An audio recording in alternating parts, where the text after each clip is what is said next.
নমস্কার বন্ধুরা, মৌসুমি kitchen and ব্লগে আপনাদের সবাইকে স্বাগত। আজ আমি বানাবো এঁচোড়ের এক দুর্দান্ত স্বাদের রেসিপি। এইভাবে একবার নতুন স্বাদে এঁচোড় বানিয়ে দেখুন, বাচ্চা থেকে বড় সবাই দেখবেন পছন্দ করবে আর সবাই চেটেপুটে খেয়ে নেবে। এতটাই টেস্টি হয় এই রেসিপিটি খেতে। সবসময় বেশি তেল মশলা খেতে আমাদের কারোরই ভালো লাগে না, তখন এইভাবে কম তেল মশলায় এই রেসিপিটি বানিয়ে দেখুন, সবাই দেখবেন খুবই তৃপ্তি সহকারে খেয়ে নেবে।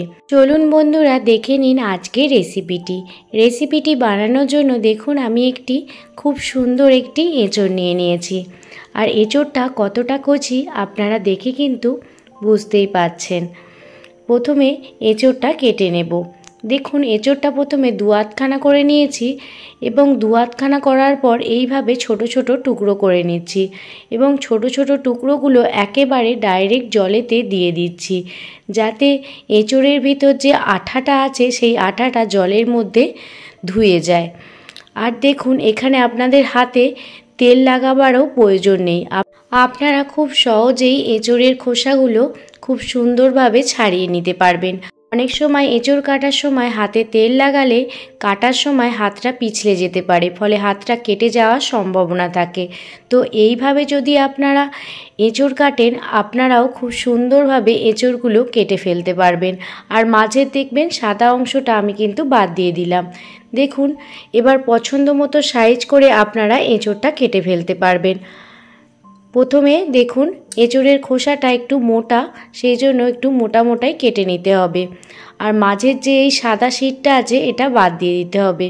এবার ছোট ছোট টুকরো করে এঁচোড়গুলো দেখুন আমি কেটে নিলাম। দেখুন সমস্ত এঁচোড়টাই কাটা হয়ে গেছে। এঁচোড়ের সাথে আমি আলুও কেটে নিয়েছি। এবার দেখুন একটি কুকার নিয়ে নিয়েছি। প্রেসার কুকারে পরিমাণ মতো জল দিয়ে প্রথমে আলু আর এঁচোড়টা দিয়ে দিচ্ছি। আলু আর এঁচোড় কুকারে দিয়ে দেওয়ার পর স্বাদ মতো লবণ আর সামান্য পরিমাণে হলুদ গুঁড়ো দিয়ে দিলাম।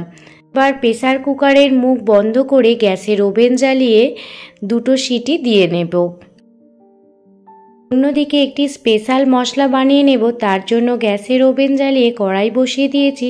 তাতে দিয়ে দিলাম 1 চামচ পরিমাণে গোটা জিরে, 1 চামচ পরিমাণে গোটা ধনে আর হাফ চামচ পরিমাণে রাঁধুনি। এবার মশলাগুলো খুব ভালোভাবে ড্রাই রোস্ট করে নেব। ড্রাই রোস্ট করে শিলবাটায় গুঁড়িয়ে নেব। ড্রাই রোস্ট করা হয়ে গেছে, একটি বাটিতে উঠিয়ে নিয়েছি। এবার শিলবাটায় খুব সুন্দরভাবে মশলাটা গুঁড়ো করে নেব।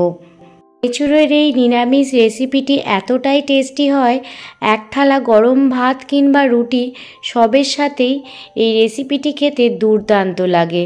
আপনারা একবার হলেও এইভাবে রেসিপিটি বানিয়ে দেখুন, আমি গ্যারেন্টি দিয়ে বলতে পারি খেতে কিন্তু অসাধারণ হয়। দেখুন কথা বলতে বলতে মশলাটাও গুঁড়ো করা হয়ে গেছে। একটি বাটিতে মশলাটা উঠিয়ে নেব। গ্যাসের ওভেনে কড়াই বসিয়ে দিয়েছি আর কড়াইতে পরিমাণ মতো সর্ষের তেল দিয়ে দিলাম। তেল গরম হয়ে গেলে তাতে দুটো তেজপাতা, শুকনো লঙ্কা, দুটো এলাচ, দারুচিনি আর গোটা জিরে ফোড়নে দিয়ে দিলাম।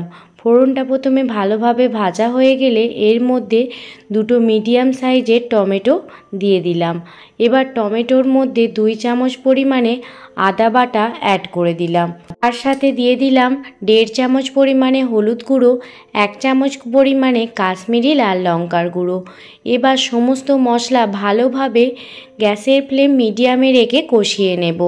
এদিকে আলু আর এঁচোড়টা খুব সুন্দরভাবে সিদ্ধ হয়ে গিয়েছিল আর ঝাঁঝরিতে ছেঁকে রেখেছিলাম। মশলা কষানো হয়ে গেলে সিদ্ধ করে রাখা আলু আর এঁচোড়টা দিয়ে দিলাম এবং মশলার সাথে আলু আর এঁচোড়টা খুব ভালোভাবে এবার কষিয়ে নেব, যাতে আলু আর এঁচোড়ের মধ্যে মশলাটা খুব ভালোভাবে ঢুকে যায়। মশলাটা কষানো হতে থাক। অন্যদিকে দেখুন আমি এখানে 2 চামচ পরিমাণে গোবিন্দভোগ চাল নিয়ে নিয়েছি আর চালটা প্রথমে জল দিয়ে ভালো করে ধুয়ে নিচ্ছি। ভালো করে ধুয়ে নেওয়ার পর দেখুন শিলবাটাতে গোবিন্দভোগ চালটা বেটে নেব, তবে খুব মিহি করে বাটবো না, সামান্য কচা কচা থাকবে সেই রকমভাবে গোবিন্দভোগ চালটা বেটে নেব। কারণ ডালটা মিহি বাটা হলে খেতে কিন্তু রেসিপিটি অতটা টেস্টি হবে না, তাই ডালটা সামান্য পরিমাণে গোটা গোটা থাকবে, এই রকমভাবে গোবিন্দভোগ চালটা বেটে নিতে হবে। এঁচোড়ের এই রেসিপিটিতে গোবিন্দভোগ চাল দিয়ে দেওয়ার ফলে এই রেসিপিটি খেতে আরও দুর্দান্ত হয়ে যায়। একবার হলেও এইভাবে বানিয়ে দেখুন, খুবই দেখবেন ভালো লাগবে খেতে, আর বাড়ির সবাই দেখবেন আপনাদের প্রশংসা করছে। দেখুন গোবিন্দভোগ চালটা বাটা হয়ে গেছে, আর একটি বাটিতে গোবিন্দভোগ চালটা উঠিয়ে নিচ্ছি। আর এদিকে দেখুন মশলাটাও অনেকটা পরিমাণ সবজির সাথে কষানো হয়ে গেছে।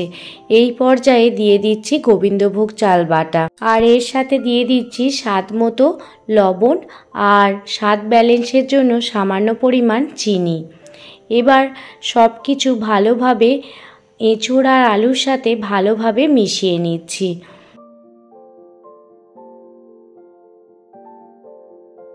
ভালোভাবে মেশানো হয়ে গেলে প্রথমে যে ভাজা মশলাটা করে রেখেছিলাম সেই মশলাটা অর্ধেকটা দিয়ে দিচ্ছি, আর অর্ধেকটা আবার শেষে দেব। দেখুন সামান্য পরিমাণ রেখে দিয়েছি। মশলার সাথে সব কিছু ভালোভাবে মিশিয়ে নিচ্ছি। এবার পরিমাণ মতো জল দিয়ে 10 থেকে 15 মিনিট ঢেকে রেখে দেব। আর গ্যাসের ফ্লেম এই সময় একদম লো করে রাখবেন, যাতে গোবিন্দভোগ চাল, আলু, এঁচোড় সব কিছু ভালোভাবে সিদ্ধ হয়ে যায়, আর সব কিছু মশলাও এঁচোড়ের মধ্যে যাতে ভালোভাবে ঢুকে যায়। সেই জন্য ঢাকনা চাপা দিয়ে 10 মিনিট মতো গ্যাসের ফ্লেম লো রেখে ঢেকে রেখে দেব। পরিমাণ মতো জল দিয়ে দেওয়ার পর এতে দিয়ে দিলাম 4টে কাঁচা লঙ্কা। ঝালটা অবশ্যই আপনারা আপনাদের স্বাদ মতো দেবেন। এবার ঢাকনা চাপা দিয়ে দিচ্ছি। যেহেতু এঁচোড় আর আলু দুটোই সিদ্ধ আছে, সেহেতু বেশি টাইম লাগবে না। 10 মিনিট হলেই একদমই কিন্তু সব কিছু ভালোভাবে সিদ্ধও হয়ে যাবে, আর মশলাগুলো ভেতরে ঢুকে যাবে। 10 মিনিট পর ফিরে এসেছি। দেখতেই পাচ্ছেন ওপরে কত সুন্দর তেল ভাসছে, আর সব কিছু খুব ভালোভাবে সিদ্ধ হয়ে গেছে। এই পর্যায়ে গোটা গরম মশলার গুঁড়ো আর সেই ভাজা মশলাটা দিয়ে দিলাম। আপনারা এখানে ঘিও ব্যবহার করতে পারেন, তবে আমি আজকে আর ঘি এখানে দিইনি। তো আজকে আপনাদের গোবিন্দভোগ চাল দিয়ে এঁচোড়ের এই রেসিপিটি কেমন লাগলো আমাকে অবশ্যই কমেন্ট করে জানাবেন। যদি ভালো লেগে থাকে প্লিজ একটি লাইক, কমেন্ট, শেয়ার করে আমার পাশে থাকবেন।